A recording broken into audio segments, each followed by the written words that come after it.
Hello दोस्तों, मेरा नाम है M.R. माली। आप सभी का मगरम माली ऑफिशियल में स्वागत है। आज हम देवराय प्रथम के बारे में डिस्कशन करेंगे। इससे पहले हम कृष्णदेवराय के बारे में डिस्कशन किया है और कृष्णदेवराय के बारे में उन पॉइंटों को हमने डिस्कस किया है जो एग्ज़ाम के पॉइंट ऑफ व्यू से ज़्यादा इंपॉर्टेंट है। चाहे यूपीएससी हो, चाहे अदर स्टेट पीसीएस का जो एग्ज़ाम हो, तो उनमें भी इस तरह के जो प्रश्न पूछे जाते हैं, तो उनसे जो प्रश्न पूछे जाते हैं एग्ज़ाम में, उनसे संबंधित वही पॉइंट है, उनका हम डिस्कशन करेंगे। तो देवराय प्रथम के बारे में ज़्यादा जो ध्यान रखने लायक जो पॉइंट है, सबसे जो महत्वपूर्ण जो पॉइंट है वो है कि इनका जो शासनकाल का जो समय क्या है, उनके शासनकाल का जो समय क्या है। तो उनके शासनकाल का जो समय है वो 1400 से लगाकर 1422 ईस्वी तक इनका शासनकाल का जो समय है।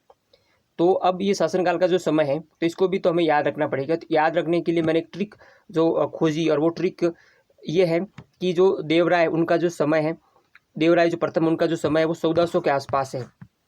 तो ये 14 हम ध्यान रख सकते हैं, 1400 के आसपास है उनके शासनकाल का समय। तो 14 हम ध्यान रख सकते हैं। तो 14 में देखा जाए तो 4 और 1 5 हो गया, और 5 से 1 और ज़्यादा करेंगे, 5 से 1 और ज़्यादा करेंगे तो कितना हो जाएगा? स।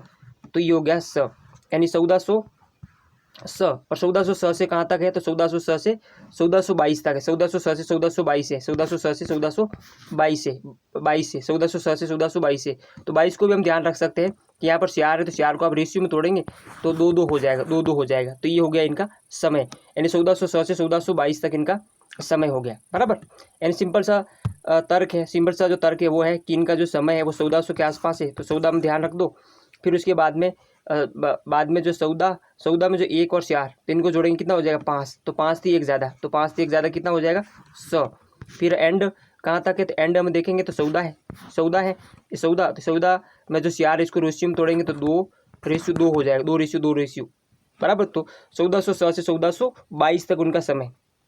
आप इस तरह से 1 या 2 बार इस तरह से विजुलाइज करेंगे तो फिर आपको याद हो जाएगा। फिर आपको इस तरह के विजुलाइज करने की आवश्यकता नहीं पड़ेगी।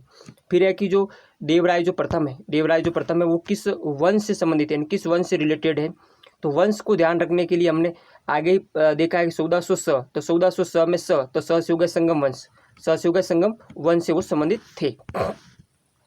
फिर उसके बाद में अगला आता है कि उनकी जो उपलब्धियाँ, मतलब जो एग्जाम में ज़्यादातर जो पॉइंट पूछे जाते हैं वो पॉइंट यही है।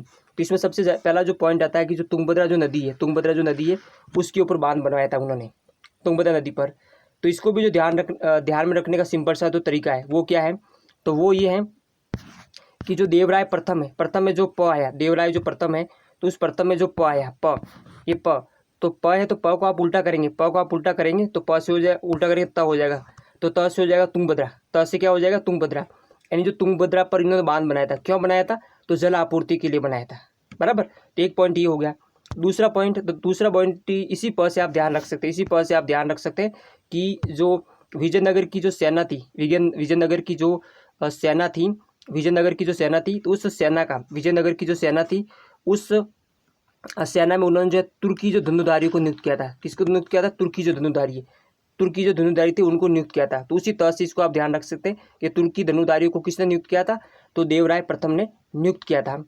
फिर उसके बाद में अगला जो पॉइंट आता है कि अब ये जो विचार है वो देवराय का कैसा प्रगतिशील विचार है, मतलब कि तुर्की जो धनुधारियों को अपनी सेना में शामिल करना, एक हिंदू जो सेना है उसमें, तो एक प्रगतिशील विचार है। तो उस प्रगतिशील विचार के आधार पर हम ध्यान रख सकते हैं कि उन्होंने जो सेना का जो आधुनिकीकरण किया। फिर उसके बाद में अगला जो पॉइंट हमें जो ध्यान रखना है कि इन्होंने जो अपनी जो पुत्री थी, उस पुत्री का जो विवाह है वो फिरोज बहमनी के साथ किया था। क्यों किया था? क्योंकि बार बार जो आपस में युद्ध हो रहे थे, तो इन युद्धों को कम करने के लिए उन्होंने अपनी जो पुत्री का जो विवाह है वो फिरोज शाह बहमनी के साथ किया था। तो इसको भी ध्यान रखने का सिंपल सा तरीका है कि किसने जो अपनी पुत्री का जो विवाह है वो फिरोज शाह बहमनी के साथ किया था। तो उसमें हम देखेंगे कि जो देवराय जो प्रथम में जो प आया, देवराय जो प्रथम है उसमें जो प आया, तो इस प में आप एक इधर और प जोड़ दो, एक प और जोड़ दो तो फ हो जाएगा। तो फ से हो गया फिरोज, यानी जो फिरोज, फ से हो गया फिरोज, यानी मतलब कि प्रथम में प, तो देवराय प्रथम में प, तो प के नीचे एक प और जोड़ दो, फिरोज। तो फिरोज शाह बहमनी के साथ अपनी पुत्री का जो विवाह किसने किया था? तो देवराय प्रथम ने किया था। फिर उसके बाद में अगला जो पॉइंट हमारे जो सामने आता है वो आता है कि इनके जो दरबार में जो इटली से निकोलो कॉन्टी जो भारत आया था, इनके जो दरबार में इटली से जो निकोलो कॉन्टी भारत आया था। तो इसको भी आप याद रख सकते हैं, इजीली जो याद रख सकते हैं कि जो निकोलो कॉन्टी है, निकोलो कॉन्टी है, तो निकोलो कॉन्टी कहाँ से आया, पहला पॉइंट हमारे सामने एक निकोलो कॉन्टी आया कहाँ से। तो इसके लिए सिंपल सा जो पॉइंट है, यहाँ पर जो कॉन्टी है, तो कॉन्टी में जो टी आया है, कॉन्टी में जो क्या है, कॉन्टी टी आया, तो टी में जो ई की मात्रा है, कॉन्टी टी, तो इसमें बड़ी जो ई की मात्रा है, तो ई से हो गई इटली, बड़ी ई की जो मात्रा ई से हो गई इटली, तो निकोलो कॉन्टी टी में जो क्या है, तो टी में जो है बड़ी ई की मात्रा, टी में जो है बड़ी ई की मात्रा है, तो उससे आप ध्यान रख सकते हैं कि ई से हो गया इटली। और इसको आप देवराय प्रथम से भी जोड़ सकते हैं। कैसे जोड़ सकते हैं कि अभी हमने जो देखा था कि जो देवराय प्रथम है उसमें जो प आया था, तो प को देवराय जो प्रथम उसमें प आया, ये प हो गया, और यहाँ पर इसे करेंगे तो फ हो जाएगा। तो यहाँ फ ऐसे, इसको आप इस तरह से ध्यान रखो, ये फ नहीं, ये क है, तो क से हो जाएगा क्वांटी, क से हो जाएगा क्वांटी, तो क्वांटी जुड़ जाएगा। अपने को तो क्या करना है, एग्जाम में दिखेगा कि भाई देवराय प्रथम के दरबार में कौन आया था, तो आप इस तरह से जोड़ के अपने याद किया है, तो आप वहाँ पर इस तरह से रिलेट कर लेंगे और आपका 1 नंबर का जो सवाल है वो बन जाएगा, 1 नंबर का जो सवाल है बन जाएगा। बस अपने को तो केवल इतनी आवश्यकता है, ज़्यादा कोई आवश्यकता है नहीं। और ज़्यादा जो एग्ज़ाम में जो पूछे जाते हैं वो यही जो पॉइंट है वो ज़्यादा एग्जाम में जो रिपीटेड किए जाते हैं, रिपीटेड जो है किए जाते हैं। फिर इसमें एक लास्ट जो पॉइंट है कि जो हरविलास है, एक तो हो गया हरविलास है, और एक जो है श्रीनाथ इनके दरबार में थे, जो इनके दरबार में थे, तो इसको भी आप ध्यान रख सकते हैं कि हरविलास स से हो गया श्रीनाथ, तो हरविलास और श्रीनाथ ये दोनों देवराय प्रथम के दरबार में थे। और इसमें जो ये जो श्रीनाथ है, इस श्रीनाथ के बारे में स्पेशली ध्यान रखना कि तेलुगु के कवि है, क्योंकि ज़्यादातर जो एग्जाम में जो पूछा जाता है कि वो किस भाषा के जो कवि, क्योंकि जो कृष्णदेव राय है, उस कृष्णदेव राय का जो पुस्तक है अमुक्त माल्यद, तो वो भी तेलुगु भाषा का, तो उसके बारे में जो मल्टीपल एग्जामों में पूछा गया, तो इसी तरह से इसके बारे में भी पूछने की संभावना ज़्यादा हो जाती है। तो इसको भी आप ध्यान से रख सकते हैं। सिंपल सा पॉइंट है कि श्रीनाथ में जो न आया, इस न को आप उल्टा करेंगे तो ग हो जाएगा, इस तरह से ग हो जाएगा।